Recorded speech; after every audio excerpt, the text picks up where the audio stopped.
अस्सलाम वालेकुम व्यूअर्स। क्या आप जानते हैं कि दुनिया का सबसे ज्यादा मोअज़्ज़िज़ पेशा कौन सा है? Most respectful profession in the world. तो सबसे ज्यादा जो मोअज़्ज़िज़ पेशा है वो टीचिंग है। टीचर दुनिया का एक अहम तरीन इंसान है, क्योंकि वो दुनिया को चेंज करने की, माशरों को चेंज करने की सलाहियत रखता है। और जिन माशरों ने उस्ताद को, तालीम को अहमियत दी, वो तरक्की कर गई। टीचिंग के प्रोफेशन में आने की सबसे अहम वजह, बड़ी वजह, ज्यादातर लोगों की रिस्पेक्ट का हुसूल होता है। बदकिस्मती से हमारे इस सोसाइटी में दिन ब दिन टीचर के लिए रिस्पेक्ट लेवल कम होता चला जा रहा है। टीचर का वो मकाम नहीं रहा। इसकी मुख्तलिफ वजूहात हो सकती हैं, लेकिन इस वीडियो में हम 15 ऐसी वजूहात के बारे में, ऐसी गलतियों के बारे में जानेंगे जो नॉन प्रोफेशनल या न्यू टीचर या जो इफेक्टिव टीचर ना हो वो कर रहे होते हैं, और जिसकी वजह से उनकी खुद का भी रिस्पेक्ट लेवल कम हो रहा होता है और इस प्रोफेशन की वैल्यू भी कम हो रही होती है। तो बढ़ते हैं वीडियो की जानिब। पहली नंबर 1 चीज हो गई कि उसकी पर्सनैलिटी रिस्पेक्टफुल होनी चाहिए। पर्सनैलिटी, शख्सियत से क्या मुराद है? किसी शख्स को देखने के बाद, उससे बात करने के बाद हम उसके बारे में अपने जहन में जो राय, तासुर कायम करते हैं, वो उसकी पर्सनैलिटी है। ये पर्सनैलिटी या ये तासुर किस वजह से कायम होता है? बज़ाहिर उसकी ड्रेस कोड को देखते हुए और उसके बातचीत के तरीके से। तो और यही वजह है कि अगर कोई अनजान शख्स किसी दूसरे शख्स से बात करता है, तो बात करने से पहले ही उसका मुखातिब करने का तरीका बता देता है कि उसके बारे में उसने क्या तासुर कायम किया है। मकसद क्या हो गया कि अगर वो उसको, किसी को सर, मैडम कह के मुखातिब कर रहा है, किसी को बहुत कैजुअल तरीके से बुला रहा है, तो अभी उससे बातचीत तो नहीं हुई, सिर्फ उसकी जो बाहर बैरूनी अपीयरेंस है उसको देखते हुए उसने अंदाजा लगा लिया ना। तो इसी तरीके से टीचर की अपीयरेंस भी इस तरह की होनी चाहिए जो वो रिस्पेक्टफुल लगे। इसके बाद उसकी टोटल पर्सनैलिटी, बोलने का तरीका, चलने का, उठने का, बैठने का, हेयर स्टाइल, ये सब चीजें इस तरह से होनी चाहिए कि वो एक रिस्पेक्टेबल पर्सन लगे। जब उससे एक अनजान शख्स रिस्पेक्ट से बात करेगा तो यकीनन वो स्टूडेंट्स के लिए भी एक मोअज़्ज़िज़ होगा, मोअज़्ज़िज़ पर्सनैलिटी होगी। वरना ये होगा कि वो अगर इस तरह से हो कि कोई शख्स ये समझे कि मैं कीमती लिबास पहन लूं, लेकिन वो लिबास उसको मोअज़्ज़िज़ ना बना रहा हो, वो एक मॉडल लग रहा हो, तो किसी भी सूरत में वो टीचर के लिए मुनासिब ड्रेस कोड नहीं होगा। इसका फैसला उसे खुद करना चाहिए कि किसमें वो मोअज़्ज़िज़ लग रहा है, कौन सा ड्रेस टीचर के लिए सूट करता है। तो सबसे पहले वो अपनी पर्सनैलिटी को बेहतर बनाए, पर्सनैलिटी मोअज़्ज़िज़ बनाए, जिसके बाद उसकी वैल्यू बढ़ेगी। इसमें ड्रेस कोड जो है वो किसी भी सूरत में गैर इखलाकी या चीप या इस तरह से नहीं होना चाहिए जो फैशन को शो कर रहा हो, बल्कि इस तरह का होना चाहिए जिससे कोई भी अनजान शख्स उसको एक मोअज़्ज़िज़, एक तालीम याफ्ता फर्द समझे। नंबर 2, जो उसकी एक्सपेक्टेशन है, वो स्टूडेंट से क्या एक्सपेक्ट करता है, वो उसे पहली क्लास में क्लियरली कम्युनिकेट कर देना चाहिए। उमूमन क्या होता है कि हम अपनी एक्सपेक्टेशन कम्युनिकेट नहीं करते, या हमें खुद को नहीं मालूम होता कि हमारी एक्सपेक्टेशन है क्या। तो लिहाजा स्टूडेंट्स उसकी वायलेशन करते हैं और उसके बाद टीचर की रिस्पेक्ट लेवल भी मुतासर होता है। तो कम्युनिकेशन ऑफ एक्सपेक्टेशन जो है वो लाजमी होनी चाहिए। नंबर 3, टीचर को अथॉरिटेटिव होना चाहिए, उसकी अथॉरिटी होनी चाहिए, क्लास में सिर्फ उसी की अथॉरिटी होनी चाहिए। अगर कुछ टीचर अपनी अथॉरिटी खत्म कर देते हैं, खो देते हैं, तो ये भी सबसे बड़ा रीजन होता है उनका रिस्पेक्ट लेवल कम होने का। और उसके बाद उस क्लास में उनके लिए पढ़ाना ही नामुमकिन हो जाएगा। वो कितना ही अच्छी नॉलेज रखते हो, लेकिन वो इफेक्टिव टीचर नहीं बन सकते। नंबर 4, कभी भी अनप्लान क्लास में ना जाइए। अगर आपके पास स्टूडेंट्स के लिए प्लान नहीं है, उनके लिए कुछ आपने नहीं सोचा हुआ, प्लान से क्या मुराद हो गई? अगर आपको 30 मिनट्स का लेक्चर डिलीवर करना है तो आप 60 मिनट्स का आपके पास मैटर होना चाहिए। स्टूडेंट्स किसी भी सूरत में ना हो, उनको किसी ना किसी एक्टिविटी में इंगेज रखें। क्यों? क्योंकि जब वो फ्री होंगे, फारिग होंगे, तो उसके बाद बोर होंगे और वो कोई शरारतें करेंगे, तवज्जो अपनी जानिब दिलाने के लिए मिसबिहेव कर सकते हैं। If you don't have plan for students, they will plan for you. वो जो है आपके लिए प्लान करेंगे। तो लिहाजा सबसे जरूरी है कि आप उनके लिए प्लान करके जाएं, लेसन प्लानिंग होनी चाहिए। इसके बाद स्टूडेंट टीचर रिलेशन कैसा होना चाहिए? स्टूडेंट टीचर रिलेशनशिप बैलेंस्ड होना चाहिए। बैलेंस से क्या मुराद है? बैलेंस से मुराद ये है कि टू डिसिप्लिन भी ना हो, कि बहुत ज्यादा सख्त रवैया हो जिससे स्टूडेंट्स खौफजदा हो, और इसी के बिल्कुल अपोजिट सूरत हाल क्या होती है कि बहुत ज्यादा लीनियंट हो, स्टूडेंट्स को ये कहे कि हम तो आपको फ्रेंड्स की तरह से पढ़ाएंगे या बिहेव भी फ्रेंड्स की तरह से कर रहे हो, स्टूडेंट्स भी टीचर भी। इसके बाद टीचर की रिस्पेक्ट नहीं रहती, ना वो रिस्पेक्ट दोबारा से कभी कायम हो सकती है। तो लिहाजा पहली सूरत में क्या हो गया कि जब टीचर बहुत ज्यादा सख्त होता है तो बच्चे खौफजदा हो जाते हैं, और दूसरी सिचुएशन में टीचर खौफजदा हो जाता है। टीचर किस तरीके से खौफजदा हो जाता है? टीचर इस तरह से खौफजदा हो जाता है कि मुझे इस क्लास में नहीं जाना, बार बार अपनी घड़ी देखता रहता है कि कब पीरियड खत्म होगा। क्यों? क्योंकि वो क्लास को कंट्रोल ही नहीं कर पा रहा, कोई उसकी बात नहीं सुन रहा, और उस टीचर को ये भी खौफ है कि कहीं से प्रिंसिपल राउंड पे ना आ जाए, कोई देख ना ले। तो इस तरीके से शुरू में ही उसको जो है वो एक बैलेंस बिहेवियर रखना चाहिए, रिलेशनशिप रखना चाहिए, जिस रिलेशनशिप की बुनियाद ना खौफ पे हो और ना ही दोस्ती पे हो, बल्कि सिंसियरिटी पे हो। टीचर स्टूडेंट का रिलेशन की बुनियादी सिंसियरिटी पे है, और आपको रिस्पेक्ट ही जब मिलती है जब पहले तो आप प्रोफेशनली बहुत बेहतर हो, नंबर दो आप सिंसियर हो। जब सिंसियर होंगे तो लोग आपकी रिस्पेक्ट करेंगे। उनके पेरेंट्स से जब आप कम्युनिकेट करें तो उसमें भी, कम्युनिकेशन में भी ये वाजे करें कि आपके बच्चे में क्या नीड्स इंप्रूवमेंट एरिया है, क्या बेहतर पॉइंट है, और उसको किस तरीके से बेहतर बनाया जा सकता है, जिससे पेरेंट्स को लगेगा कि आप उससे सिंसियर हैं, और पेरेंट्स के नजर में भी आपकी वैल्यू, आपकी रिस्पेक्ट बढ़ेगी, स्कूल इंतजामिया की नजर में भी बढ़ेगी और स्टूडेंट्स की नजर में भी बढ़ेगी। इसी तरीके से नंबर 3, स्टूडेंट से क्लियर बाउंड्रीज होनी चाहिए। स्टूडेंट और टीचर के दरमियान एक डिस्टेंस होना चाहिए, उनसे सिंसियरिटी हो लेकिन उनमें मिक्सअप ना हो।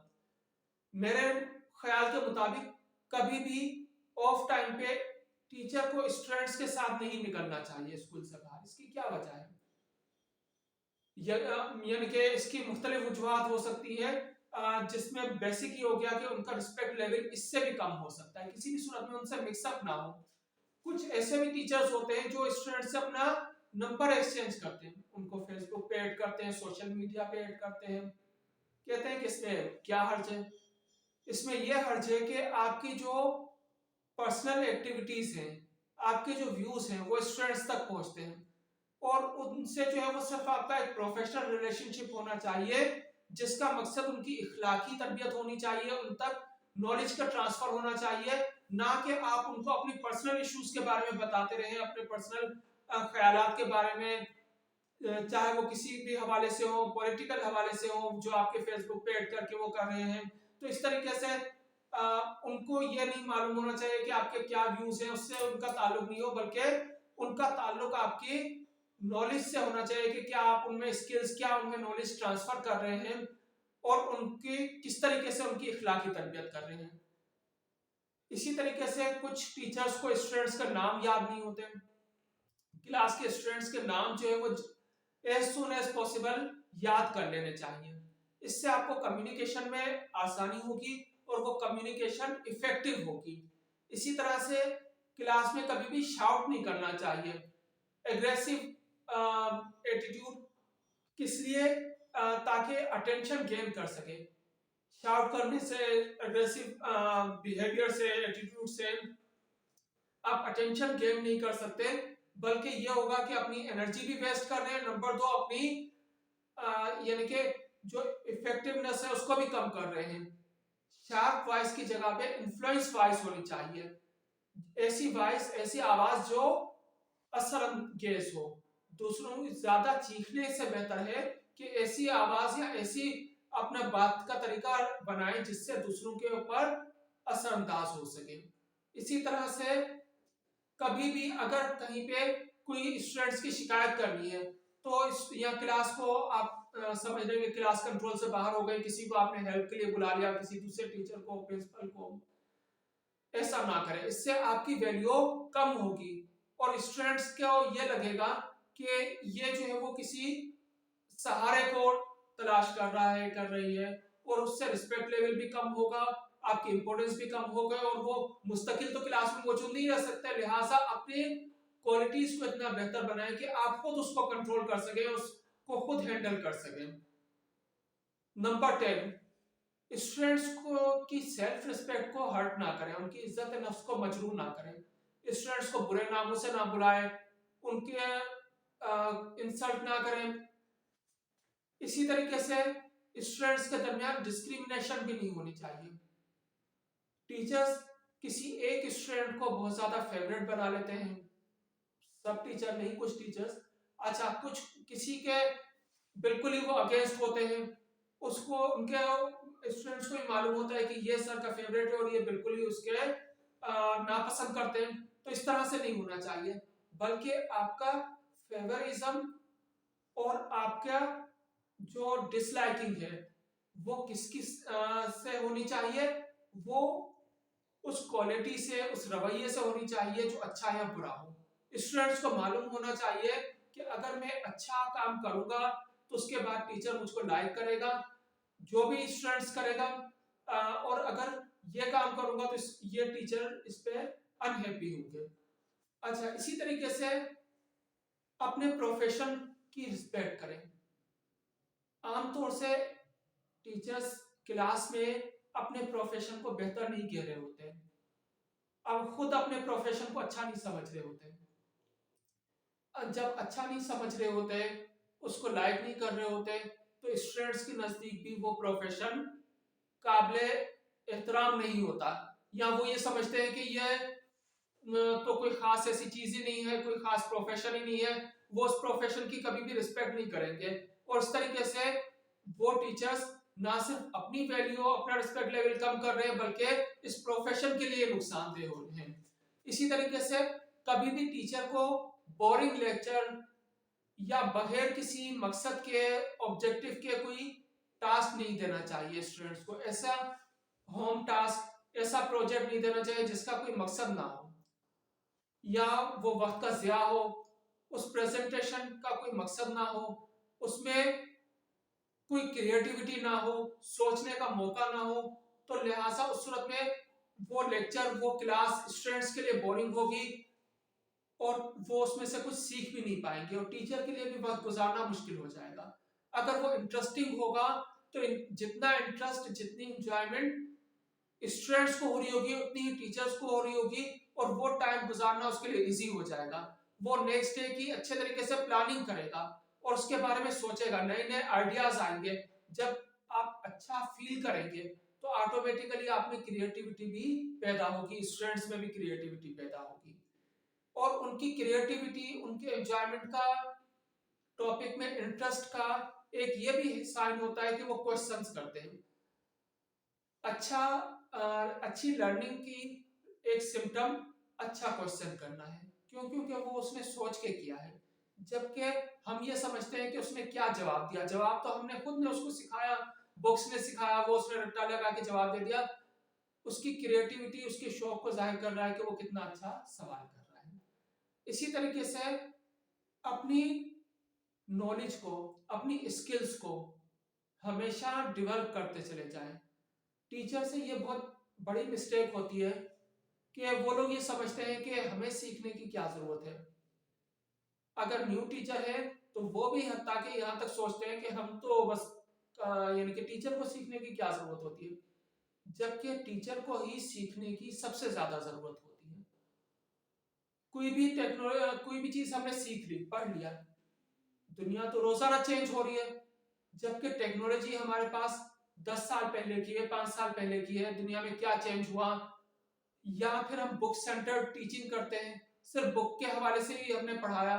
अगर स्टूडेंट ने कहा कि ये क्वेश्चन मुझे समझ में नहीं आया, तो हम क्या करते हैं, जिन टीचर्स की नॉलेज महदूद होती है वो उस एग्जैक्टली उसी चीज को रिपीट कर देते हैं जो कुछ देर पहले उन्होंने पढ़ाई होती है।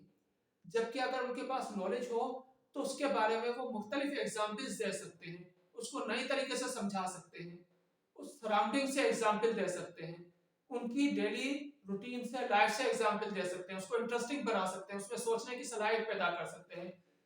लेकिन टीचर्स वहां पे उनका फेलियर शुरू हो जाता है जहां पे वो सीखना बंद कर देते हैं। असल में इंसान बुरा कब बनता है, बुरा उस वक्त बनता है या उसमें खराबियां उस वक्त पैदा होती हैं जब वो खुद को अच्छा समझने लगता है। तो मुसलसल जो है वो इंसान को सीखते रहना चाहिए। जो न्यू टेक्नोलॉजीज हैं उनको भी सीखना चाहिए। क्या ये टीचर के लिए बाइस शर्मिंदगी नहीं है कि कोई स्टूडेंट जो है वो उससे बेहतर टेक्नोलॉजी को समझता हो? हम ये कहें कि नहीं ये तो आज के दौर की इजाद है, हमको इसके बारे में समझना ही नहीं है। पेरेंट्स को मोबाइल यूजिंग के बारे में, टेक्नोलॉजी के बारे में अपने बच्चों से, टीचर को अपने स्टूडेंट से ज्यादा पता होना चाहिए, ताकि अगर वो कहीं पे उसका मिसयूज कर रहे हैं तो आप उसको रोक सके, उसको समझ सके। ना कि हम ये कहें कि नहीं ये तो हमको सीखना ही नहीं है, ये हमारे दौर का ही नहीं है, बल्कि ये होना चाहिए कि रोजाना के लिहाज से हमें उन चीजों को समझना चाहिए, उसको अपनी जिंदगी का हिस्सा बनाना चाहिए और उसके यूज, अच्छे यूज और बुरे यूज को देखना चाहिए। बुरे यूज को हम जब ही रोक सकते हैं जब हमें खुद उसके बारे में नॉलेज होगी। लास्ट पॉइंट, फिजिकली पनिशमेंट, या उसको जो है वो हमने स्टूडेंट्स को फिजिकली पनिश किया, मारा पीटा, इससे क्या होगा? क्या इससे डिसिप्लिन मेंटेन हो जाएगा, वो स्टूडेंट डरने लग जाएगा? ऐसा नहीं होता। होता यह है कि अक्सर जगहों पे देखा गया है कि टीचर ने बड़े गुस्से से शाउट किया, किसी स्टूडेंट्स को मारा पीटा, लेकिन मारपीट के जैसे ही वो थोड़ा सा आगे की तरफ गया, पीछे से कहकाने लग गया, या वो मुस्कुराने लग गया, या उसने कोई उसके ऊपर फर्क ही नहीं पड़ा, या बिलफर्ज फर्क पड़ भी गया लेकिन नेक्स्ट डे फिर उसने वैसी शरारत की। यह भी हो सकता है कि टीचर से बागी हो जाए, टीचर को परेशान करना शुरू कर दे, मिसबिहेव करना शुरू कर दे। तो इसका हल क्या है? इसका हल ये है कि आपका, जो मैंने शुरू में बताया कि ये आप एक वाज़े बाउंड्री कायम कर लें, लिमिट कायम कर लें, स्टूडेंट को मालूम हो कि ये चीज अनएक्सेप्टेबल है, ये चीज मुझसे एक्सपेक्ट की जा रही है। और उसके बाद आपका डिस्टेंस होना चाहिए, आपका आई कांटेक्ट, बॉडी लैंग्वेज इस तरह की होनी चाहिए जो आपकी पसंद नापसंद को जाहिर करे। इसके बाद उसको एक खास लिमिट से बढ़ने की हिम्मत ना कर सके स्टूडेंट। अगर आप किसी स्टूडेंट को डिसिप्लिन मेंटेन करते हैं किसी क्लास में, तो डिसिप्लिन मेंटेन जब होता है जब पहले आप उसको अनडिसिप्लिन होने का मौका दें। बल्कि बेहतर ये होना चाहिए कि आपकी इतनी इफेक्टिव कम्युनिकेशन होनी चाहिए कि जिसकी वजह से डिसिप्लिन आउट हो ही नहीं पाए। और इस डिसिप्लिन किस तरह से कंट्रोल में रह सकता है या किस तरह से आप एक इफेक्टिव टीचर बन सकते हैं, इसके हवाले से मेरी मुख्तलिफ वीडियोस हैं, जैसे क्लासरूम मैनेजमेंट या why children misbehave and its solution, जो मैं डिस्क्रिप्शन में उसका लिंक दिए हुए। तो फिजिकल पनिशमेंट से अवॉइड करना चाहिए, बल्कि इस तरह से उसका सॉल्यूशन ये है कि आप इस तरह से बिहेव करें कि किसी को ये हिम्मत ही ना हो सके कि वो मिसबिहेव करे और आपको यानी कि आपका टेम्पर लूज हो, आपको गुस्सा आए, आपको मारना पीटना पड़े। फिजिकली पनिशमेंट जो है उसका सॉल्यूशन नहीं है। क्यों? क्योंकि जब आप फिजिकली पनिश करते हैं उसके बाद अक्सर टीचर ऐसा भी होता है कि वो उसको कंपनसेट करने के लिए अपना रवैया फिर चेंज कर लेते हैं और उसके बाद वो तासुर खत्म हो जाता है।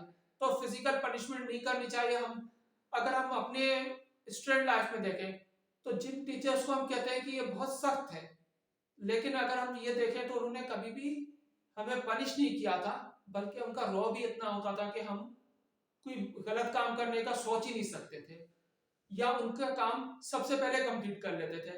तो अपनी आवाज में, अपनी पर्सनैलिटी में वो इन्फ्लुएंस, वो असर पैदा करें जिसकी वजह से स्टूडेंट्स आपकी रिस्पेक्ट भी करें, आपकी इंस्ट्रक्शन को भी फॉलो करें और सिंसियरिटी की वजह से आपके रिस्पेक्ट लेवल बढ़ जाएगा। बहुत शुक्रिया। अगर आप समझते हैं कि मेरे ये वीडियोस, ये लेक्चर्स टीचर्स के लिए, पेरेंट्स के लिए कारआमद हैं, तो उनसे शेयर कीजिए, लाइक कीजिए, मेरे चैनल को सब्सक्राइब कीजिए। बहुत शुक्रिया।